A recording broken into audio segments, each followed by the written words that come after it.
What's going on, gamers? Today we're going to be jumping into some more Remnant 2 and I'm going to be showing you how you can get hold of probably the best buffing archetype class in the game. That's going to be the Alchemist. So if that interests you, stay tuned. What's coming up next?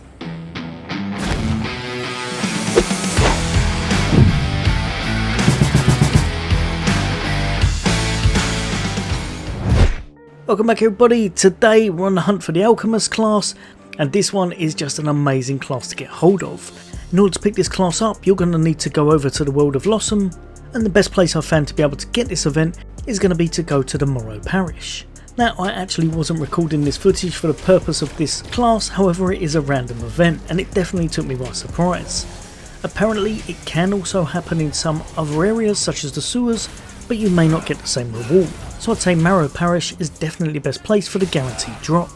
Now, I was just fighting some random enemies, making my way through the world, and this one actually happened in my main campaign. I was on the map round about here, but like I said, it is a bit random. Is to be on the lookout for these large steel grate sewers. This is a random event, so it won't happen every time, but with a bit of luck, you will be able to get this to spawn.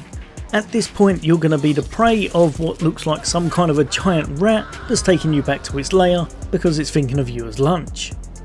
However, far from being left for dead, you manage to get back to your feet and then you're going to be tackling the foe.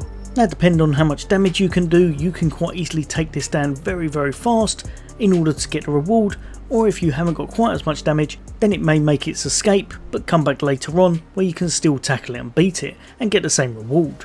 However, if it does defeat you and you fall over at any point, then it means the encounter's failed and you won't be able to come back to this exact same point to make it start again. So make sure if you're trying to make this happen, you're geared up enough to take this enemy down. Once you have, you're going to get your reward, which is this right here, the Philosopher's Stone.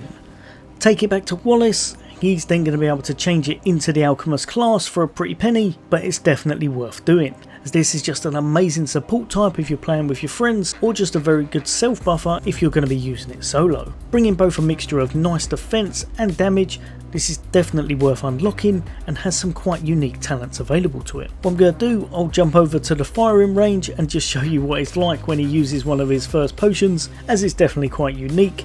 And even as the starting one, giving yourself 25% damage mitigation is absolutely amazing in those tougher battles.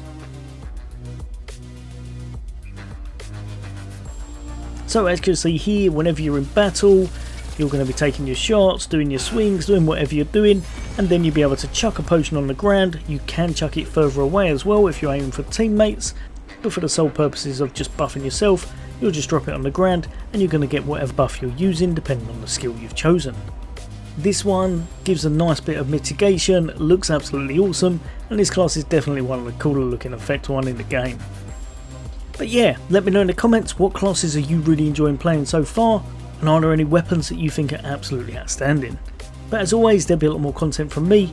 For now, take care, I'll see you on next day.